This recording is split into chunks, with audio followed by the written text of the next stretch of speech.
বাংলাদেশে অস্বাভাবিক পরিস্থিতির কারণে পশ্চিমবঙ্গ বাংলাদেশ সীমান্তে সমস্ত বর্ডারগুলোতে উদ্বেগজনক পরিস্থিতি তৈরি হয়েছে। বেশিরভাগ বর্ডার কয়েকদিন বন্ধ ছিল, তারপর কোনো কোনো বর্ডার 2 থেকে 3 ঘন্টার জন্য খোলা হচ্ছে, আবার বন্ধ করে দেওয়া হচ্ছে। ফলে গাড়ির মালিকরা গাড়ি লোড করতে চাইছে না, এমনকি গাড়িগুলোতে অগ্নিসংযোগ ঘটতে পারে বলেও সন্দেহ। এই পরিস্থিতিতে তারা দ্রুত সমস্যা সমাধানের জন্য দুই সরকারের হস্তক্ষেপ চাইছে।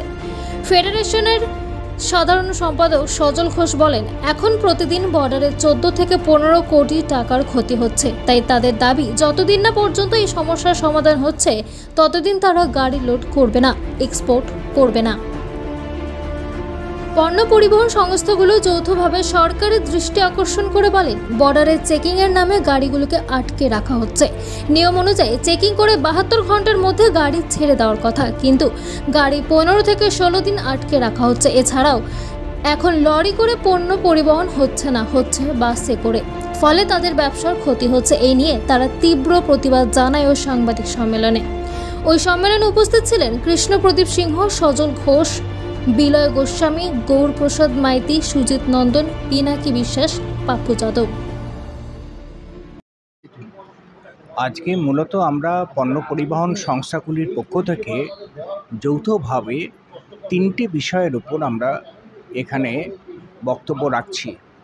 একটা হচ্ছে জিএসটি, 2 নম্বর হচ্ছে বাসে যে পণ্য পরিবহন হচ্ছে সেই বিষয়টা, আর একটা মোটর ভেহিকেলসের যে বিনিয়মগুলো আছে সেটা নিয়ে।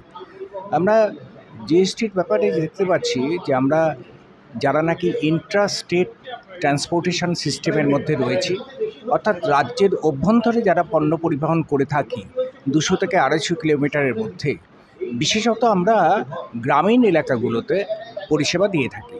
তো এখানে জিএসটি আসার পরে জিএসটির যে নিয়মটা ছিল সেই নিয়মটা আজকে জিএসটির বিভিন্ন রেঞ্জ, ব্যারাকপুর, বেলেঘাটা, হাওড়া, খড়গপুর, এরা মানছে না।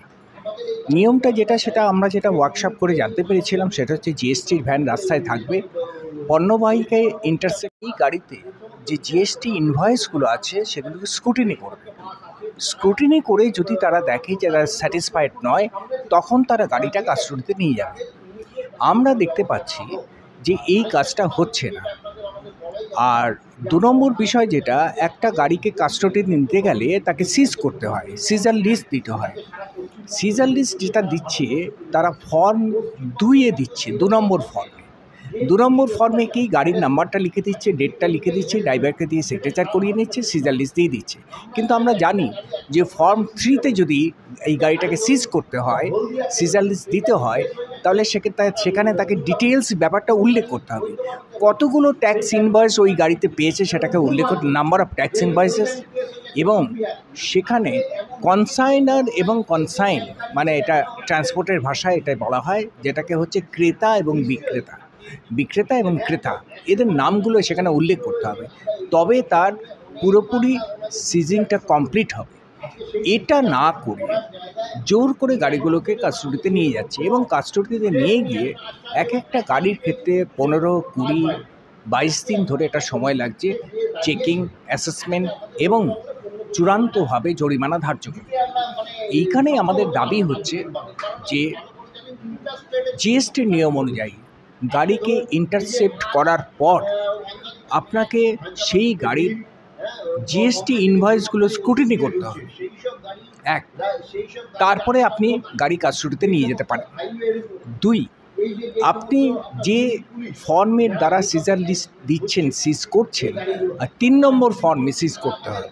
দেখুন, আজকে সাংবাদিক সম্মেলন আমরা করছি federation of West Bengal truck operators association, Purba Paschim Medinipur transport welfare association এবং ট্রান্সপোর্ট ওনার্স কোঅর্ডিনেশন কমিটি তত্ত্বাবধানে। আমরাই মানে এই 3টে সংগঠন মূলত পশ্চিমবঙ্গে এই পণ্য পরিবহন ব্যবসাটাকে দেখাশোনা করে, কন্ট্রোল করে। আমরা ভীষণ পরিস্থিতিতে পড়ে আছি। আমরা আর পারছি না বলে আজকে প্রেস ব্রিফ করা। আমাদেরকে জিএসটি ডিপার্টমেন্ট যেগুলো আছে, জিএসটি ডিপার্টমেন্ট যেগুলো বলা আছে, রাত্রিবেলা গাড়ি আপনি ধরবেন, ধরে আপনাকে স্ক্রুটিনি করতে হবে, চালান স্ক্রুটিনি করতে হবে। তারপর ফর্ম 3, যেটা আমাদের কোঅর্ডিনেটর বললেন, ফর্ম 3-তে সই করে সমস্ত চালান কাউন্ট করে সিগনেচার করে ড্রাইভার লাইসেন্স থেকে সই করে আপনি ডিটেনশন সেন্টারে গাড়িটা নিয়ে যাবেন, যেখানে চেকিং করবেন। সেটা ওনারা করছেন না। ওনারা একরকম বলবো সরকারি গুন্ডা হিসেবে কাজ করছেন, গাড়িটাকে জবরদস্তি নিয়ে চলে যাচ্ছেন যেখানে চেকিং করবেন। দেখুন, বিষয়টা হচ্ছে এটা আন্তর্জাতিক বিষয়। আজকে যে ঘটনা বাংলাদেশে ঘটেছে এটা অনভিপ্রেত। আজকে এই যে বাংলাদেশের পরিস্থিতি কবে স্বাভাবিক হবে কোনো ঠিক নেই। এখন প্রত্যেক বর্ডারে এখন যা পরিস্থিতি, কারণ এখন তো ইমিডিয়েট এই অবস্থায় দাঁড়িয়ে গাড়িগুলো লোডিং এখন সারা পশ্চিম ভারতবর্ষ থেকে লোডিং দেওয়া বন্ধ করে দিয়েছে। কারণ লোডিং দেওয়া তো দিলে পরে তো গাড়িগুলো হোল্ড হয়ে যাচ্ছে। যে সমস্ত যে বর্ডারগুলো আছে সেই বর্ডারগুলোতে কোনো বর্ডার এখনও খোলা আছে, কোনো বর্ডার এখনও বন্ধ আছে। যেমন ঘোজাডাঙ্গাতে গতকাল 176 গাড়ি হয়েছিল, আপনার এক্সপোর্ট হয়েছিল। এখন ঘোজাডাঙ্গাতে 176 গাড়ি এক্সপোর্ট হয়েছে, আর 150 গাড়ির মতো দাঁড়িয়ে আছে, পাথরের গাড়ি আর পেরিশেবল গুডসের গাড়ি মিলিয়ে। আচ্ছা, সঙ্গে 750 গাড়ি দাঁড়িয়েছিল আপনার বেনাপোল বর্ডারে, পেট্রোপোল বর্ডারে 750 গাড়ি দাঁড়িয়েছিল। সেখানে বর্ডার বন্ধ ছিল, বর্ডার কিন্তু তখনও পর্যন্ত খোলেনি।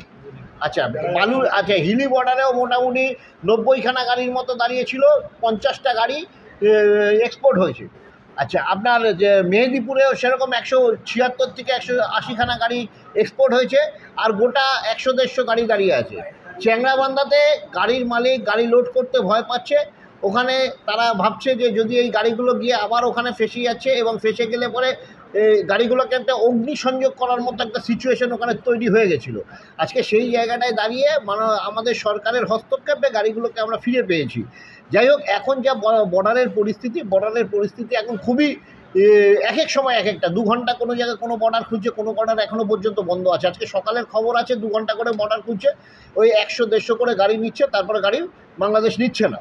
এবার সেই পরিস্থিতিতে দাঁড়িয়ে এখন খুব অস্বাভাবিক একটা অবস্থা চলছে। তাতে পেরিশেবল গুডসের গাড়ি, এই সমস্ত গাড়ি দাঁড়িয়ে রয়েছে। পেরিশেবল গুডসের গাড়ি আমরা বারবার সরকারকে বলেছি, এখন তো স্লটের ব্যাপার হয়ে গেছে, এখন আর গাড়ি এমনি যায় না। সরকারের সুবিধা পোর্টাল বলে একটা স্লট রয়েছে, সেই স্লটের মাধ্যমে সরকার কনসাইনার বুক করে, তারপর সেই গাড়িগুলো ইসে যায়, আপনার বর্ডার পাস করে এক্সপোর্ট হয়। সেই হিসাবে দাঁড়িয়ে এখন সংখ্যাটা আস্তে আস্তে কমে গেছে। আমরা চাইছি যে বর্ডার যতক্ষণ না এই স্বাভাবিক পর্যায়ে আসবে, হ্যাঁ, তারপরেই যাতে গাড়িগুলো লোড হয় এবং তারপরে যাতে এক্সপোর্ট হয়। এখন আপনাদের মাধ্যমে আমাদের সরকারের কাছে আবেদন রাখতে চাই বা জানাতে চাই যে আমাদের পরিবহন শিল্পটাকে যাতে ওনারা বাঁচাতে পারে।